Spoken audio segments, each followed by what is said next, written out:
Les commerçants du petit marché de Cocody ont été déguerpis ce matin et leurs magasins démolis. Une mission de la communauté économique des États de l'Afrique de l'Ouest, pilotée par plusieurs chefs d'État de l'organisation, devait se rendre en Guinée ce vendredi. La mission a été finalement annulée à quelques jours des élections législatives et du référendum pour une nouvelle constitution. Bonsoir, merci de suivre le 19h. Une opération de démolition était en cours ce matin dans la commune de Cocody, précisément au Petit Marché. Les commerçants ont vu leurs magasins détruits par la mairie qui entend ainsi dégager les installations sur le domaine public. Les commerçants déguerpis appellent à l'aide pour un recasement. Clément Beaucoup. Opération Grand Ménage au Petit Marché de Cocody. Certains commerçants dont les installations sont sur le domaine public ont reçu une mise en demeure de la mairie de Cocody. Ceux qui n'ont pas libéré les lieux, après les 48 heures, assistent passivement à la démolition de leurs magasins. C'est la mairie. On est sur la route. Il y a longtemps, mais ils sont derrière nous. On n'a qu'à quitter. Donc, comme Dieu était derrière nous, aujourd'hui, Dieu a quitté derrière nous. Ils sont venus casser nos magasins.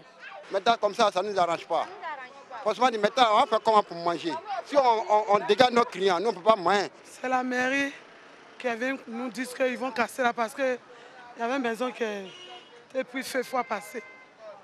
Et puis, il y a des gens qui font des désordres sur la route là. C'est grâce à eux que nous avons fait quitter ici. Alors, où est-ce que vous partez? Après ici, où est-ce que vous partez maintenant? Je n'ai pas où il faut partir. Quand j'ai des enfants à nourrir. Selon les riverains, cette situation fait suite à un incendie survenu au deuxième étage de cet immeuble. Les pompiers ayant eu beaucoup de mal à se frayer un chemin pour en venir à bout des flammes à cause de l'installation anarchique des commerces. Pour se prémunir d'un drame, la mairie réagit en procédant à l'enlèvement des installations sur le domaine public. Les commerçants, eux, appellent à l'aide et plaident pour un recasement. 10 millions de nos francs, c'est la somme décaissée par le mouvement En Avant Marcory pour la rénovation de 18 toilettes dans un groupe scolaire de la place. Une action qui vise à améliorer les conditions de travail des enseignants et apprenants. Colette Ilboudo, Pagasorokoni. Le groupe scolaire de Marcory TSF a désormais des toilettes. Ces latrines, construites par le mouvement En Avant Marcory, visent à permettre au personnel, aux enseignants et aux élèves de travailler et d'apprendre dans de meilleures conditions. Coût de la construction, 10 millions de francs CFA. Je ne suis pas très sûr que dans un environnement où il n'y a pas de toilettes, notamment une école, on puisse être bien instruit. Et on a estimé qu'il était important pour nous d'y remédier rapidement. C'était inacceptable de voir que nos enfants étaient exposés à toutes sortes de maladies. Parce que le plus important n'est pas d'avoir un matériel neuf, mais c'est de pouvoir l'entretenir. Un geste apprécié par responsables, enseignants, encadreurs et apprenants. Ils entendent en faire bon usage. Je veux dire merci à Toto Yannick pour tout ce qu'il a fait pour nous. Avant, on demandait la permission à nos maîtres pour aller déféquer chez nous. Depuis des décennies, nous avons souffert. Que ce soit les enseignants, les élèves, aujourd'hui c'est un grand ouf de soulagement. Lorsque les enfants doivent se mettre à l'aise, souvent, ils sont obligés de sortir hors de la cour de l'école. Nous, les enseignants, on n'en parle pas. Il faut souvent se cacher derrière les salles de classe. Vraiment, c'est pas bon. C'était pas bon. Nous pensons que l'arrivée de ces toilettes-là sont vraiment à saluer. Ça va aussi beaucoup jouer dans le rendement des enfants. C'est un cadeau qu'on nous a offert et nous n'allons pas décevoir le donateur. Yanni Berry, on te remercie beaucoup. Grâce à toi, nos enfants ne vont plus faire de caca sur eux pour aller à la maison. On ne va plus du grand gaillard chier, grand gaillard pisser. Créé en 2017, le mouvement En Avant Marcory est un mouvement apolitique qui regroupe une centaine de jeunes et adultes. En plus de la construction des toilettes modernes au groupe scolaire public Marcory TSF, le mouvement En Avant Marcory a déjà offert, entre autres, une ambulance médicalisée à l'hôpital général de Marcory. Ses responsables ont également remis 200 pots de peinture et la somme d'1 million de francs CFA pour la réhabilitation du lycée municipal de Marcory. À Kabakouma, localité située à l'ouest de la Côte d'Ivoire, un conflit communautaire a éclaté le lundi dernier. Tout a commencé sur le morcellement d'une terre entre un allogène burkinabé et un autochtone. Retour sur ces affrontements avec notre correspondante Amand Evboui. Le village de Kabakouma, situé à une dizaine de kilomètres de Biancouma, dans la région du Tompi, a été le théâtre d'un drame dans la nuit du lundi 24 février dernier. Selon des témoignages, le jour des faits, entre 19h et 20h, un individu aurait attaqué à la machette les membres d'une famille avant de disparaître dans la nature. L'individu identifié par des témoins serait un allogène et la famille attaquée est son tuteur autochtone. Bilan, 2 morts et 2 blessés. Le lendemain des faits, le mardi 25 février 2020, en représailles, des jeunes du village ont chassé les allogènes et ont incendié leur lieu d'habitation et de culte. Aussitôt informés, les forces de défense et de sécurité se sont rendues sur place et assurent la sécurité des biens et des personnes. Le préfet du département de Biancouma et le maire ont tenu une réunion avec l'ensemble de la population pour ramener le calme. Le chef du village exhorte les jeunes à la retenue. Moi, je ne tiens qu'à dire à la jeunesse, ils n'ont qu'à se calmer. Ils n'ont qu'à se calmer. C'est un fait déjà qui s'est produit. Donc, on cherche maintenant à résoudre. Parce qu'on ne peut pas rester dedans comme ça et puis ça va prendre de l'ampleur encore. En tout cas, restons sereins, restons calmes. Un peu plus tard dans l'après-midi du mardi, le corps du présumé auteur de l'attaque a été découvert pendu dans son propre campement situé dans le village voisin de Kanta. Une enquête est ouverte par les autorités judiciaires de Mans pour comprendre ce qui s'est passé. Pour l'heure, l'on ignore les motifs de cette attaque meurtrière. Les 2 blessés sont pris en charge au centre hospitalier régional de Mans. Il s'agit du couple Logboy Hortense et Dosso Baba, tuteur du présumé attaquant. Les 2 personnes décédées sont des parents au couple. New Delhi, la capitale indienne, est le théâtre de violences intercommunautaires depuis dimanche.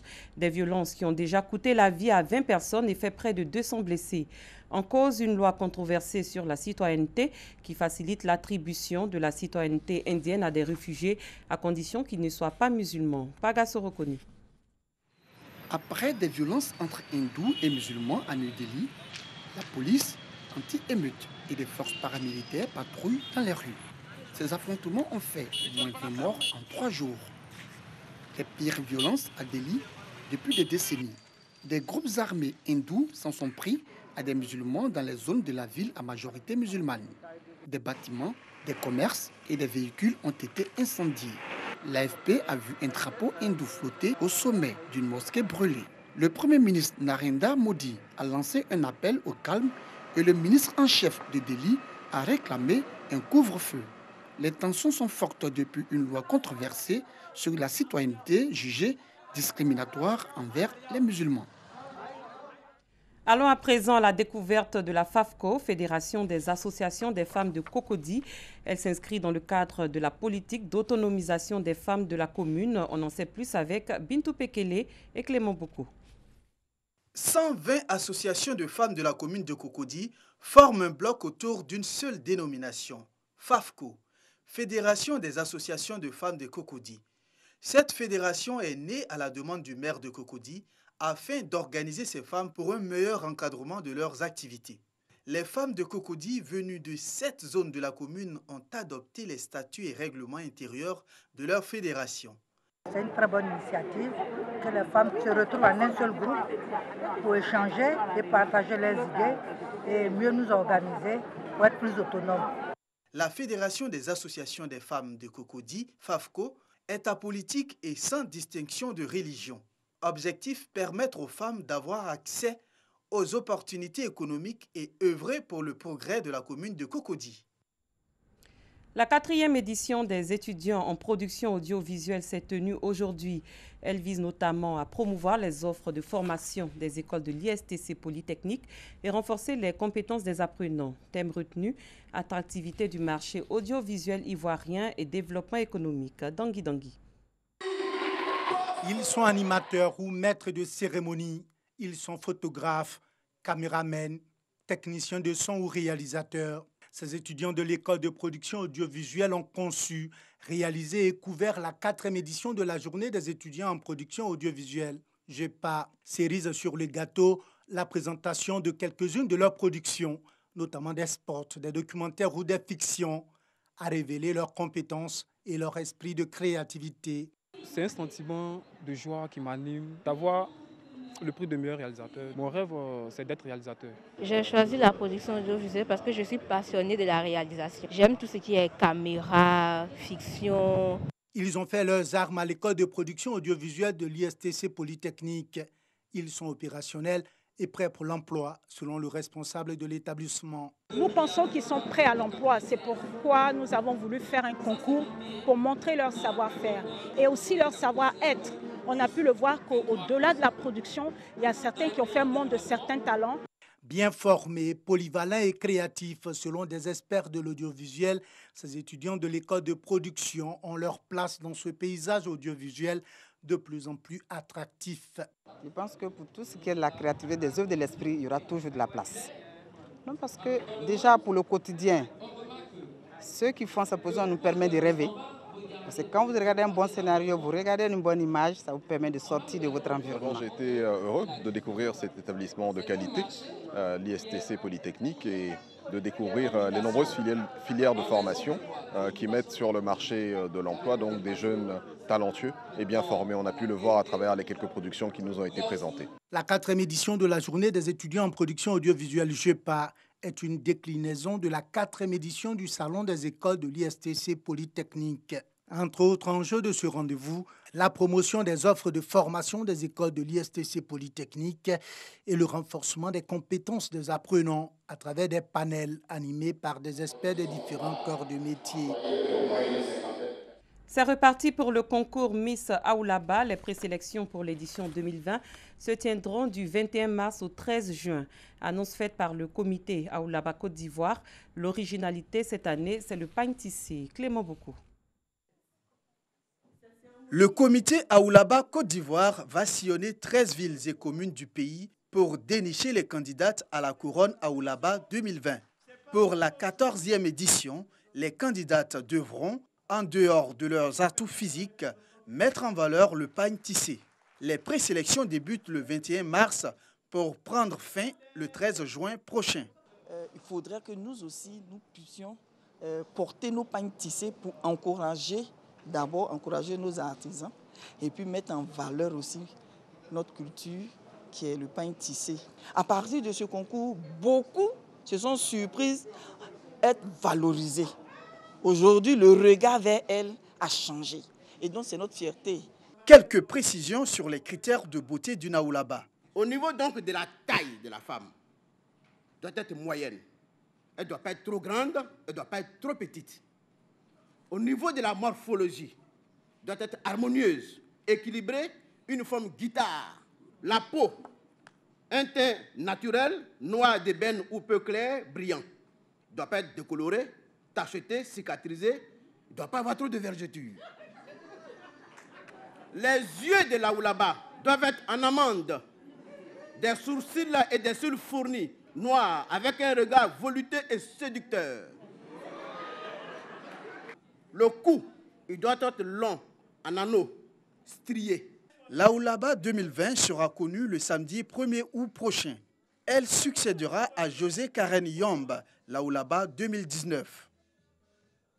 La communauté économique des États de l'Afrique de l'Ouest a annulé une mission en Guinée prévue demain vendredi, à quelques jours des élections législatives et du référendum pour une nouvelle constitution. La mission de haut niveau aurait dû regrouper 4 présidents, le Nigérien Muhammadu Buhari, le Ghanéen Nana Akufo-Addo, le Burkinabé Roch Christian Kaboré et le Nigérien et dirigeant en exercice de l'institution régionale Mahamadou Issoufou. Le président guinéen Alpha Condé aurait été approché par la CEDEAO, mais le chef d'État a opposé une fin de non-recevoir à la délégation. La mission a donc été avortée. Ainsi s'achève ce 19h. Merci de votre fidélité. Très bonne soirée. À demain pour une autre édition.